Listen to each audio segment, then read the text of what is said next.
propriétaire, il est où le propriétaire? On a perdu le propriétaire. Il est là, il est timide. Bonjour. Bonjour à tous.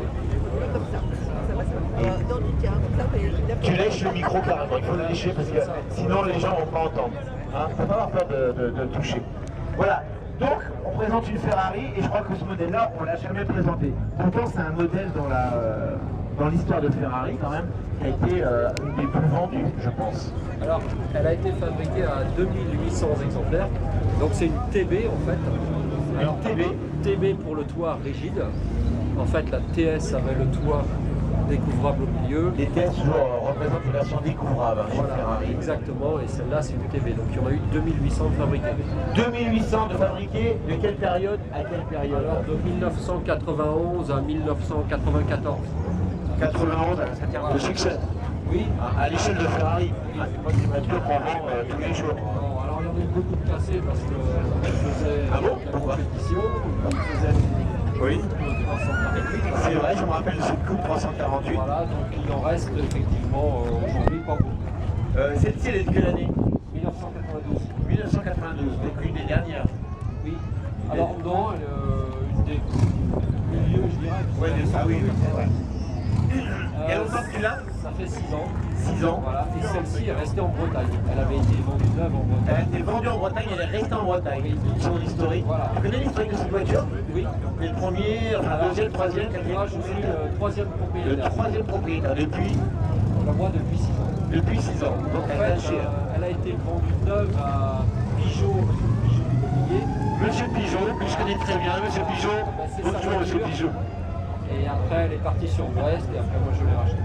Pigeot, qui est quelqu'un de très connu sur la place de Rennes et qui est un amateur de très belles voitures et qui est le propriétaire du parc Expo à Saint-Jacques et qui nous permet d'organiser avec l'aide du Clément Grenage le salon tous les ans. C'était le garage Bartou, pour ceux qui connaissent. Le garage Bartou. D'accord. On va faire le tour de cette voiture qui est assez, quand on la regarde comme ça, c'est une voiture assez compacte, assez petite. Oui, c'est la dernière berlinette Ferrari difficile à conduire. Difficile, une vraie encore voiture d'homme. Voilà, C'est ça que tu veux dire. voilà, parce qu'après il y a eu les 355 avec Des assistances. des assistances. Voilà. Il n'y a pas de direction assistée, il n'y a pas de SP, il n'y a rien. Il n'y a rien, c'est encore une voiture plaisir, je vais dire, Ouais. dans le bon sens du terme. Voilà. C'est une voiture qui a été critiquée beaucoup au départ de sa sortie. Alors pourquoi? Parce que la ligne était un peu trop sage. Bah, les journalistes n'étaient pas des pilotes, donc C'est vrai que tous les journalistes sportifs ne sont pas des pilotes. C'est vrai. On va la détailler avec toi. On va faire le tour de cette voiture. Alors le public, comment on va trouver cette voiture? Alors bien sûr, elle est rouge. Bon, la plupart des Ferrari sont rouges. C'est le mythe Ferrari. Rosso Corsa. Rosso Corsa. Comment vous la trouvez, monsieur? Non non, ça ne plaît pas. Trop rouge. Ah, c'est ça. Non, une Ferrari, ça parle toujours. On aime, on n'aime pas après. Hein. Ferrari, ça reste quand même un mythe et ça leur restera encore très très longtemps. Hein. Et c'est vrai que cette voiture qui a été dessinée, je ne sais plus par qui, Pininfarina. voilà, qui a un long passé avec Ferrari, hein.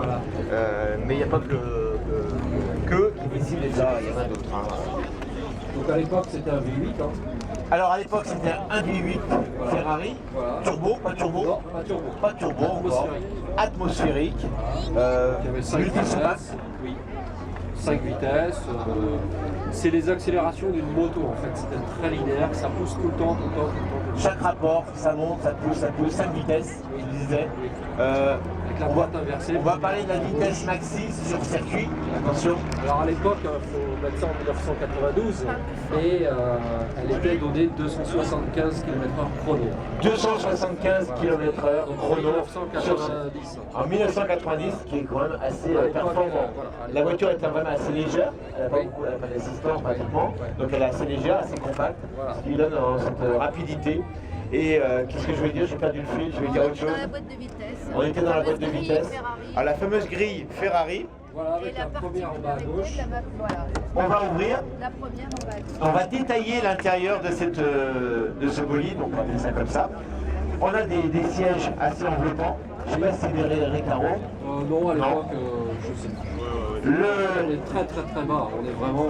C'est vrai qu'on est très bas. On voit que le plancher est très creusé et qu'on est très bas. Je peux? Ah oui. Je m'installe à bord. Et c'est vrai qu'on descend dans cette voiture. On descend très bas. Et tout de suite, on est très bien. On est bien calé. Je pense que ce circuit, je sais pas si tu es où notre. On va être bien calé. Alors moi, j'ai jamais fait de circuit avec, mais bon, ça m'arrive de faire 200 km quand même d'un coup. On a la fameuse grille Ferrari, qui est un mythe. On va peut-être ouvrir de l'autre côté pour que les gens voient bien. Vous appuyez sur le bouton. Vous appuyez simplement. Voilà, vous ouvrez. Voilà. Et vous regardez simplement. Pour détailler le tableau de bord qui est assez simple en fait, le tableau de bord. Oui. On a pratiquement rien. On a une petite console. Et ici on a bien sûr les principaux compteurs. Tachymètre, compte-tour. Voilà, avec un compte-tour qui peut aller jusqu'à 10 000 tours minute. 10 000 tours, ça Voilà. monte jusqu'à 10 000 tours. Ouais. Et à 10 000 tours, on n'est pas en zone rouge encore. Si, On est dans la zone rouge déjà à 10 000 tours. On a une casquette qui recouvre tout ça et je pense qu'on n'est pas gêné par le soleil et on voit tout. Voilà, donc il y avait différents intérieurs. Il y avait moquette noire ou moquette rouge au choix. Ouais. Et celle-ci, Celle-ci à la moquette Moquette rouge. rouge. D'accord, on avait le choix. Par contre, au niveau de l'intérieur, c'est toujours noir. Enfin, à l'époque. Hein. Alors, il y en a eu en beige. Il y en a eu en beige. Ouais, qui était très joli aussi. Bien sûr, on parle de cuir là. Voilà. On n'est pas dans du simili, on parle de cuir. Et on parlait tout à l'heure de la version TS ou GTS, je ne me rappelle plus, oui. hein, qui représente toujours la version découvrable, qui est sympa aussi. Hein. Voilà, qui est très bien aussi. Qui est très bien, qui est moi que j'aime beaucoup, hein, Ouais. plutôt sympa. La couleur était, la plupart était rouge, mais on a vu beaucoup de noir. Grise et jaune. Hein. D'ailleurs, on a quelqu'un qu'on a une ici qui vient régulièrement, c'est avec une noire. Oui. Hein. Après, c'est des autos effectivement qu'on va voir de moins en moins rouler parce que Pourquoi elles restent aujourd'hui dans des musées ou chez des collectionneurs. D'accord. Il faut savoir qu'une Ferrari, faut pas que ce soit trop kilométré.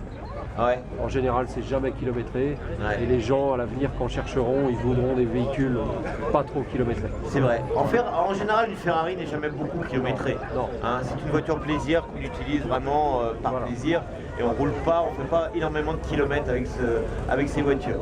Exactement. Voilà, je vais sortir. Voilà. Et là, on n'a pas de cache, on arrive directement sur le moteur. Voilà. Souvent, on a deux épaisseurs. Voilà. Et là, c'est vrai qu'il faut le dire, on a quand même une certaine place autour Oui. du moteur. Oui. Ce qui n'est plus le cas aujourd'hui sur les voitures modernes. Hein. Voilà. Et pourtant, celle-ci, elle n'est pas si vieille que ça. Hein. On rappelle 92. Et les couvre-culasses rouges toujours. Toujours rouge. Ferrari. Toujours Voilà. rouge. Voilà. L'échappement Alors, qui doit se situer dessous, là, bon, c'est un là, échappement de. ici, voilà. là-bas, de chaque côté. Et celle-ci a un échappement de compétition, c'est pour ça qu'elle fait du bruit. Donc, Ah d'accord, ok. voilà. Petite piste. Exactement. On écoutera tout à l'heure quand tu vas repartir. Qu'est-ce que tu peux nous dire sur cette mécanique, sur cette boîte de vitesse? C'est fiable? On Alors, partir de Ferrari en disant ouais, Ferrari, fiabilité. Non, c'est pas très fiable. Maintenant, Qu'est-ce que tu voilà, entends par là? il faut vraiment être vigilant tout le temps, notamment sur les fuites d'essence, les choses comme ça. Les fuites d'essence qui sont fréquentes sur ce Ouais, type. ça chauffe quand même beaucoup. Ouais. On rappelle que la carrosserie est en plastique Oui. et oui. que bien sûr la moindre fuite d'essence, le moindre feu Ah, voilà, c'est peut être irrémédiable. Voilà, T'entends plus? Ça y est. Ah, ça y est. bon. Peut-être la pile hein, qui est un peu fatiguée. Autrement, bah, il n'y avait pas d'électronique, alors un petit peu, hein, il y avait des sons, des choses comme ça à Ouais, l'époque. ouais, mais pas trop. Voilà. On reste encore dans une voiture, comment dire, gérable, Voilà. entre guillemets. Tout le monde peut faire la mécanique sur cette Ouais. moteur-là. Toi aussi? Oui. C'est vrai? Tu Oui. fais quoi sur cette voiture? Je viens de faire la distribution dessus. là, Tu l'as avec, fait toi-même, et ton métier c'est quoi? Je suis garagiste. T'es garagiste. On peut le dire, on va faire un peu de pub pour toi, tu es garagiste où? À Vitré. À Vitré, Ouais. le garage. Le garage Martin. Le garage Martin à Vitré. Voilà. En fait, Et- moi, depuis que je suis tout gamin, bah, je rêve d'avoir une auto comme ça. Voilà. D'accord. Et tu as réussi un jour à avoir une Ferrari. Eh ouais, j'avais l'âge des petits là, et puis j'ai dit, il faut que je travaille si je veux un jour une auto rouge. Voilà. Tu en as d'autres ou c'est la seule? Non, j'ai d'autres autos, j'ai qu'une Ferrari. D'accord. Tu as quoi d'autre en plus qu'on en parle? J'ai une Rolls, j'ai Jaguar, Ouais. j'ai une Frégate. j'ai- Ah, voilà. donc une voiture haut de gamme, je veux dire, mais aussi Oui. populaire. Voilà. Et Frégate, c'est comme une voiture populaire. Hein. Rolls. On a un amateur de Rolls ici. On a plusieurs amateurs de Rolls. Le propriétaire de la la Jet Set qu'on a présentée, c'est un amateur de Rolls. Voilà. Comment vous la trouvez le public? C'est une Ferrari, mais elle est quand même belle. Hein, madame? Non? Oui. On essaie de les faire participer, je ne pas facile. Il n'est pas peur, le micro, il n'est pas méchant. Non, madame? Non? Quoi? Non, je vais poser quelques questions. Je veux en penser sur votre voiture. Ah belle? Elle est belle. Et ça vous dirait d'avoir ce genre de véhicule ou pas plus que ça?